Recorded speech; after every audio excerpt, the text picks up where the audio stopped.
Hola, estamos con José Carlos Agüero, que representa en este momento una delegación de Perú que vino a este encuentro por la memoria y por los sitios de memoria, ¿verdad? Comentame, en primer lugar, ¿cuáles fueron tus expectativas para este encuentro? Bueno, mi delegación es de una sola persona, entonces estoy contento igual de venir porque, en fin, es una experiencia diferente. La verdad que no esperaba a tantas personas. Me explicaron que era un bonito encuentro, que había sitios de memoria que iban a compartir sus experiencias, pero la realidad es muy diferente en Perú, en Chile también, en Colombia, en Ecuador. Cuando hay eventos como este, la verdad que van 10 personas, 20, 30, gente que ya está involucrada en estos temas. El grupo de los conocidos, ¿no? Los iniciados de siempre, sí. No 1000, ¿no? Entonces es como, me genera curiosidad, sobre todo.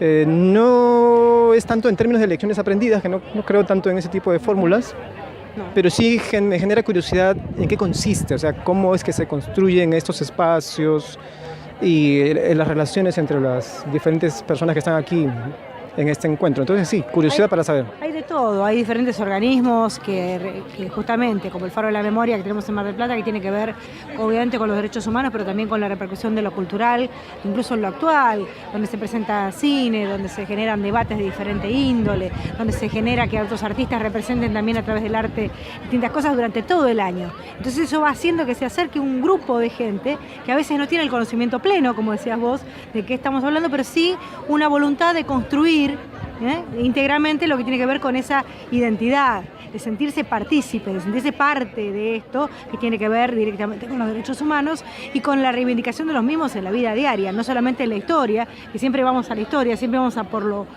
pasado, pero también vamos a esa cuestión.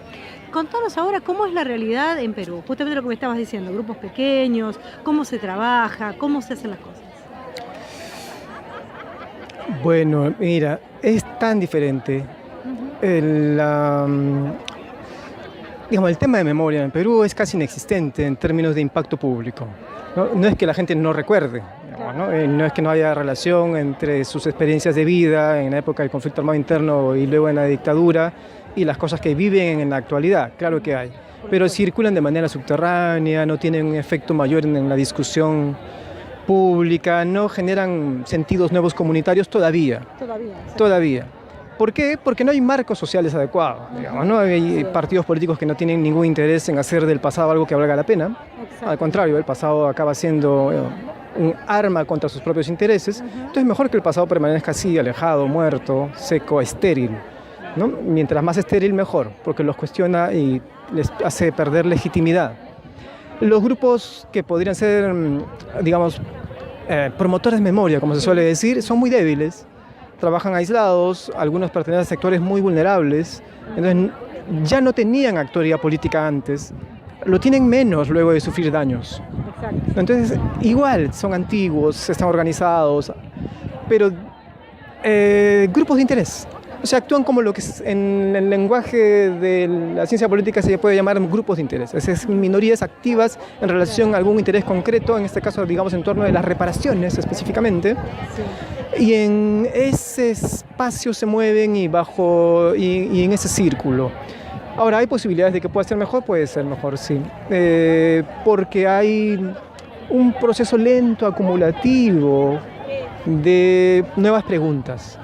Un repertorio de nuevas preguntas sobre cómo estamos organizados, sobre qué tan diferentes pueden ser estos bandos que están enfrentados y si hay posibilidades de tender puentes entre ellos. Esto es lento, pero bueno, paciencia. Es bastante difícil. Bueno, aquí tenemos una ventaja, que no sé si vos te has enterado, durante una década gobernó una pareja, en este caso fue Néstor Kirchner el primero que lo hizo, que hizo desde el Estado, desde su presidencia, un reconocimiento público y un pedido de perdón desde el Estado por el terrorismo de Estado.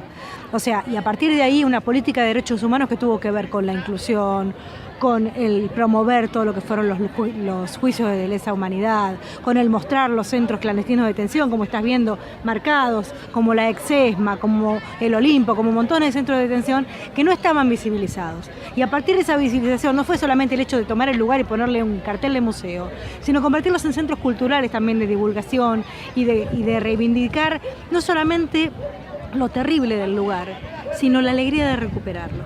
Y a partir de ahí, es lo que estás viendo seguramente es consecuencia directa de ese tipo, de 10 años de hablar de ese tema, de volver a ponerlo en la agenda, de hablarlo en las escuelas, de ponerlo en los manuales, de reescribir la historia escuchando todas las voces, ¿no? Y bueno, eso en este momento está sufriendo un retroceso. Tenemos un gobierno que por el contrario trata de borrar la cantidad de desaparecidos, de manipular toda la información, y a pesar de eso lo que estás viendo es la resistencia. Lo que estás viendo es eso, el grupo que está tratando de, no, esto vuelve a pasar, esto es contemporáneo, esto es la realidad que alimentó la dictadura, es la misma que está alimentando los centros económicos ahora que están castigando al país.